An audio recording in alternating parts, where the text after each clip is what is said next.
Hello guys, जय Shri Ram. Welcome to another mini blog.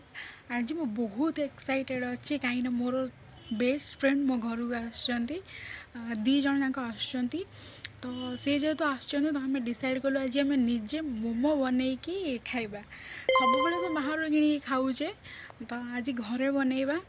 केमी कौन आम मोमो बनइलु समस्ते आम तो मास्टर सेफ नुहे तो केमती कौन बनइलु केमती कौन मजा मस्ती कलु आज ये ब्लॉग रे देखिबा। तो फाइनाली दी जण आसी पहुँची गले। पहुँचु पहुँचु कौन सब हम सांग सांग स्टार्ट करदे मोमोर स्टफिंग जहाँ सब कटाकटी दरकार एठी मास्टर सेफ सी आमको कहले आम सब कलु।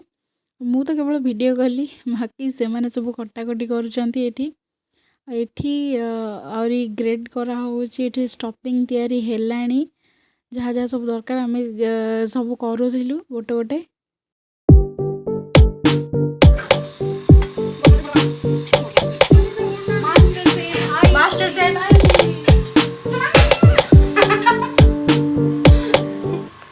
एठी आरंभ करू करू गोलमरीच बुणीकी सत्यानाश कर साइलुणी। मो मम्मी देखले मत बाड़े मारदेव तो मुझे जल्दी जल्दी पोछीदेली गोलमरीच पकाइवाई देदेली। तापरे मैदा चकड़ी की एठी रखाई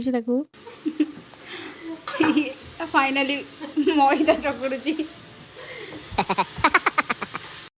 टी स्टफिंग तैयारी कर सारा पनीर आउ भेज रो स्टफिंग तैयारी कर सारा नहीं आसिलु मोमो को बेलिकी ताकू सेप दबु। टी गोटे सेप रो से देइथिला मते तो सेप करी आसु नथिला दीटा सेप रो हमें करथिलु एठी सब सेप देइथिला देखि परथिबे आउरी किछि करूथिला तो ये भाया से करूथिला सेप केमते दउथिला देखंतु हे गला सेप आउ देदेला। तापरे ये मोमो छांच तो आम पे नाई तो इडली छांच रे आम काम चलैदेलु। पानी गरम कर सारा परे तेल मारिकी ताकू थोईदेलु। तापरे मोमो थोईकी जेमती प्रोसेस मोमोर हुए सेमती कलु।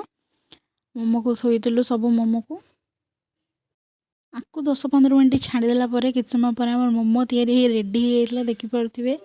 आउ देखो ये दुकान साइज रो भी पूरा बहुत ही बड़ बड़ सेव होता राति थिला आउ बाकी जी मोमो थिला आम ताकू भी आउ थे देदेलु देदेकी पुणी थे बसईदेलु तक साइज साइज करके देदेलु। हाँ देखो मझीरे जोटा अच्छे से मु बनई मत सेप दे आसेना तो सेमती सेमती ही चापिकी करदेली। आ देखो ये मोठी आम केवल गोटे गोटे मोमो टेस्ट करूँ आउ बहुत टेस्टी होता एंड साबास आयुषी खास करी तो तापर आम बसिगलु पार्टी करने मोमो आ सहित कोल्ड ड्रिंक्स मोमो चटनी तो कर पाइलुनि डेरी है तो चिली सॉस और मेयोनीज लगे ही खाईदेलु।